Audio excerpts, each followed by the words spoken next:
Hey guys, welcome back to my channel. It's your girl Kenza, and today I am doing an update video of my move to Atlanta. I've been here for about a year and a half, and I just want to give you guys, I'm gonna just give y'all the rundown of my experience here. So before we get into the video, don't forget to like, comment, and subscribe, and let's get right on into it.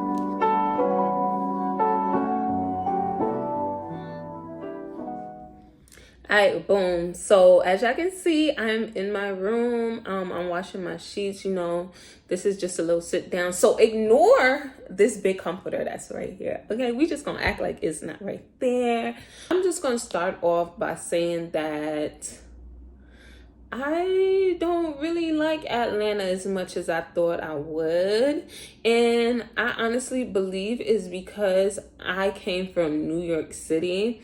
I feel like coming from a big city like that, it's kind of hard to like top everything that New York got. And then on top of that, Atlanta's starting to become more expensive. At this point, I might as well have stayed my behind in New York. But the first thing that I'm gonna actually talk about is being mentally and physically prepared to make this big move. So when I first decided to come out here, it was with me and my sisters. We came out here in like March. No, we initially came out here in February, and we literally signed our lease for March. So it was just like a quick change like this. I had to call my job. I'm like, yo, today's my last week. Y'all not about to see me no more. Only because the time when we were signing our lease, like, they was taking forever to confirm everything. So I didn't want to quit my job until it was 100% confirmed that, the lease is signed and everything, and we have the apartment. Because I was not about to come out here and just be out here with no place to stay. I feel like everyone needs to be like mentally prepared. And this is not just moving to Atlanta. This is for anywhere that you might possibly be moving. Be mindful that you are moving away from your family, your friends, everything that you could have possibly known. So it's going to be a bit of a culture shock that can happen to you if you're moving from state to state, especially going from someplace like New York. Because Atlanta is really like the country to me. Like, I know people be like, oh, it be so lit out here.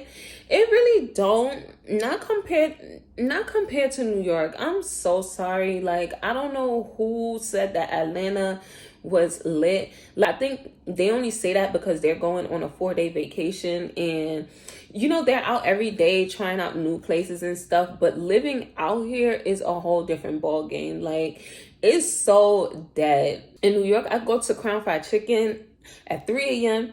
Give me a meal. I go to a pizza shop, 3 a.m., give me a meal. Out here, I swear everything closes at 11 p.m. And even if the place don't close at 11 p.m., kitchen is closed. So you're not getting food past 11 p.m. And that's one thing that it just does something. Like, they don't even have corner stores. So it's not even like I could just go to the corner store and get me a sandwich. You ever had like a late night and you come in and you just want to get some food? Oh, perfect. Me and my sisters, we went to a concert one time, and the concert ended like around 11-ish. And when I tell you, we starved that night. We starved that night. Why? Because everything was freaking closed. It was a freaking Friday. It was a Friday. Why is everything closed? Why is the kitchen closed? Why can't we get food on a fucking Friday night? Like, come on now. That is like something that really, really shocked me, and like I'm just having a hard time dealing with. It's just like things aren't as accessible. And even once the pandemic hit, a lot of places in New York closed, or they closed earlier. You can still get food. Like, there's places that's open. You can still get food in New York. Like, it's not the same as it was before, but you can still get some food. You feel me? Another thing that was really a culture shock for me is it's not a walkable city. So New York, you can walk everywhere. You can walk everywhere. In Atlanta, you have to drive everywhere. Like, if you live in the area where like they might have an outlet, like you can be able to walk to like an outlet or something like that. But other than that, you really can't walk nowhere. You don't have a car. Like, what are you gonna do? Like, God forbid your car breaks down. Like, what are you gonna do? Like, I feel like people who live in walkable cities are way more productive for the simple fact that it's a walkable city, so you do not have to wait for a car to get to your destination. In Atlanta, it's probably like one route, one way you can get home through public transportation. New York City, if you don't have a car, you can get to your destination using the bus, train, and then like you don't have to take the same route every single day just to get to the same place. You get what I'm saying? And some routes may take a little bit longer, but you still gonna get to where you need to go. The next thing is nightlife. Nightlife is trash out here. I'm sorry. I'm so sorry for anybody that's from Atlanta, but your nightlife is dookie. It is trash. In New York City is a gigantic melting pot. Like, there's culture everywhere. Like, when you go to the club, you're going to hear Caribbean music, African music, Hispanic music. You're gonna hear everything. Like, they're playing everything for everybody. They want to make sure everybody is having a good time. We all go out to the club, and even though they're not playing specific music to us, we're still gonna get up and we're gonna dance, because guess what? There's a Hispanic over there that I'm gonna go next to, and they're gonna help me out. And we're gonna be dancing together. I just feel like New York City is just a vibe. Atlanta is just Sections and Lil Baby. That's it. Sections and Lil Baby. It really don't give. Like, the girls out here, they don't even dance. They come out to look cute. They coming out here looking for a sugar daddy. That's it. And also, like I said, the food option. Lamb chops. City of lamb chops, mac and cheese, and chicken and waffles. That's it. That is it. Like, Atlanta has no substance when it comes to food. If you're someone who loves trying all different types of food, it's gonna be freaking hard. Like, it's going to be hard. If I want to try something like Indian food, I have to travel 45 freaking minutes just to get to the nearest Indian restaurant that's actually good. Same thing with Caribbean food, African food. Like, literally you have to try. You have to go out of your way. You have to plan when you're gonna go and travel to eat some cultural food, something different. Other than that, you're getting lamb chops, chicken and waffles, and mac and cheese. That's it. Making friends. Making friends in a city where everyone is superficial and judge you based off of your social media presence is so freaking hard. I don't know if y'all seen the post with Erica Banks. That's the mentality that a lot of these girls from Atlanta have. You know, you gotta have your BBL, you gotta have lash extensions, wigs always on point. If you don't have that aesthetic along with the followers and a fake Chanel person, it's a little frustrating, because I'm just like, dang, like, you know, it makes me not want to go out there and actually talk to people, which is bad, because I can't be sitting here judging the whole city of Atlanta based off a couple of bad experiences, but it's too many. Y'all need to cut it out. Y'all not even all that. I do feel like if you're somebody that's coming from a different state that's not like New York or LA, Atlanta will make or break you. If you're coming from a smaller city, you're always going to feel under pressure and feel like you have to keep up with these girls. And I've seen so many people come out here and they thought they was going to keep up with the Joneses, and they had to take their behind right back home where they came from. And I'm just like, thank goodness I'm from a big city. I originally came from a big city, because in New York, everybody is a celebrity. And then on top of that, nobody really cares about the next person. So I already have the mentality like, okay, you have a BMW. All right. And what? The next thing is, Atlanta is a very dangerous city. It is very, very dangerous. And I know a lot of people can say, oh, no matter what city that you go to, you know, it's dangerous. But I feel like in Atlanta, there's a lot of stupid people.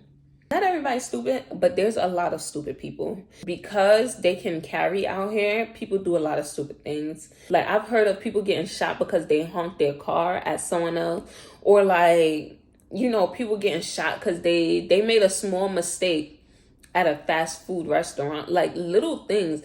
And like, little stuff like that just makes me like, it turns me off to like the whole city. Because I feel like in New York, people curse you out and they continue on with their day. That's it. In Atlanta, if someone curse you out, like, they don't even want to fight. Like, they skip the whole fight and they just start pulling out their guns. Like, what are you doing all that for? Like, you can't be that mad about what the next person said that you gotta pull out your gun. Like, relax. And like, on top of like the gun violence and stuff, like, there's a lot of bums. And I'm not talking about like bums, like New York City bums on the street. I'm talking about regular people that be walking around, that be having all these flashy clothes, right? But be breaking people's car windows just to get what they have in their car. And it's just like, bro, why y'all so bummy? Why y'all so bummy? Goodness, I'm gonna have to name this video reasons why I do not like Atlanta. I'm trying to think of like some good things. Ooh. I feel like one good thing about Atlanta is the Black Mecca. I feel like if you're a Black person and you come out here, you can definitely thrive. Like, it's so many thriving Black businesses out here, but you have to come out here with a plan. You can't just be coming out here and thinking, oh, I'm gonna just automatically blow up. Absolutely not. You have to have a plan. You have to put in that work. Because like I said before, nobody's gonna talk to you unless you have like the follow account and stuff. You have to kind of build up a name for yourself, and then, you know, people would want to like work with you and stuff. But even at that, even if nobody wants to work with you, you can still make it big. Another thing that I do like about Atlanta is the weather and the landscape. It is so spacious. Like, I just feel like all my life I just been cluttered and like everything just been stacked on top of each other. And when I first came out here, it was just a little weird that it was just so much space. And coming from New York, I feel like being out here, like, I could breathe, like the air feel fresher, like everything feels fresh and beautiful. Like, it just feels so different. Yeah, like everybody not on top of each other, and I actually really like that. Like, the space is amazing. Like, I feel like I have a lot of space to myself. Back to the bad stuff. The scammers be out here. When I tell you, like, it don't even be like big scammers, like, you know, like the credit card scam. I'm talking about little stuff. Like, let's say there's like a big event going on. Trust and believe there's gonna be about 5, 6, 7, 8, 10 people outside with them yellow vests talking about some valet parking. Mind you, the establishment has absolutely nothing to do with those valet people, fake valet people. Then on top of that, there has been a lot of stories of people who would pay these valet people $20, $40, $50, and they'll come back out and their car is towed. Some people done even given their keys to these people and they'll come back and their car is gone, is stolen. The crime against cars out here is just too much. Like, if y'all not breaking into cars, y'all scamming people into paying like these ridiculous parking prices. And the crazy thing is, a lot of the time you don't even know if it's accurate or not. I always try to go into like the machine automated parking lots, because I feel like those are like the most trustworthy for me. When it's a person, I usually lie to them. I'll be like, I ain't got no cash and I ain't got my credit card, you know. If y'all have an ATM, I could go and look for it. 9 times out of 10, ain't no ATM around. And they be like, oh, you can go. But that's the new trick that I be doing. If y'all gonna use that trick, don't do it too much, because I've been getting away with it. Just don't do it too much. Okay, so the last topic that I do want to touch on, especially for the people who do plan on moving here, I would honestly say, if you're really looking into moving to Atlanta, do not take my opinion and my thoughts of this city as how your experience is going to go. I do believe everyone has their own experience out here. I'm coming from a big city, so like, I'm a little bit nitpicky about a lot of things, and I get irritated a lot easily. If you're from a smaller town and you're coming to Atlanta because you want a city vibe, and you know New York City and LA is too expensive, I definitely feel like you just might like it. But some things that I would like to mention is, when you come out here and you're looking for an apartment, picking the perfect area can also help make or break this experience. I know a lot of people come out here and they automatically go straight for like Buckhead, Midtown and stuff. it's dangerous over there. Like, it is really dangerous, and it's crazy how a lot of people don't know that.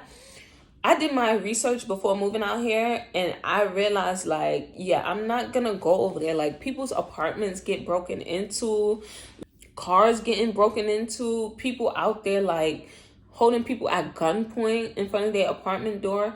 Buckhead is the hood, and they trying to gentrify it, so it's just like a lot of negative stuff do happen in that area. I would recommend looking for places in the outskirts when you're apartment hunting. Things that you want to look into, things are nearby. I always look for a grocery store because, you know, I just need to have easy access to food. And I also do look into how far the nearest restaurants or, like, you know, outlets are to me. Also, with the neighborhood, one thing I did not take into account is looking at my apartment complex at night. So my apartment is like next to a big road, and sometimes at night I can hear the big gigantic trucks driving by. Check out your apartment complex during the day and at night. I've also heard horror stories about at nighttime, like the crimes and stuff being risen up, because, you know, it's nighttime, so you gotta watch out for your area. Also, like, try to get to know your management team. Go on Google and look at Google reviews of what other residents have said about your building, because a lot of the times, like, these buildings, they will sit here, they'll sell you a dream. They just trying to get you to sign that lease for that apartment. They will lie to you, okay? They will lie to you, and they will withhold a lot of information from you just to get you to sign the lease. And that right there would really piss you off. Me, when we first moved here, I was actually really, really lucky because everybody that we spoke to in our leasing office were very truthful. The problem actually started once management changed. Another thing that you should look into is security. You want to make sure your building has security. It's a lot of weirdos out here, like a lot of weirdos. You want to make sure your building has security, and you better pray and hope that there's a lot of Karens that live in your building. My building has a lot of Karens. I'm so freaking happy and grateful for that. My little sister was telling me about how one time my neighbor refused to open the front door for her. Like, she did not know that my sister also lived in the building. So my neighbor was just like looking at her, and she was by the elevator, and she's like, "You're not gonna open the door?" And my neighbor just kept staring like, "I don't know." And like, it's so messed up knowing that, like, when you live in a building, you see someone and you're just like, "Can you open the door for me? Like, I just left my key." But I like that. I'm sorry. Like, you're not about to just let any and everybody into this building. Like, some people just be a little too nice. I can't have that in my building. I'm sorry. You see somebody, you know for a fact they don't live in here, do not open that door. You're not about to do anything crazy. Not on my watch. Like, God forbid you open the door for the wrong person, and then, like, 2 days later, you watching the news, and you find out some shit happened in your building. You know who's to blame? You. So, that is, like, my update on Atlanta so far. If you guys have any questions, please do leave it in the comment section below. Hopefully, I was able to touch on most topics about being out here. But yeah, that was my experience. That is my experience because I'm currently still here. But yeah, I just want to thank you guys for tuning into my video. Again, if you haven't subscribed, please do subscribe, and don't forget to like, and I'll see you guys tomorrow. Bye.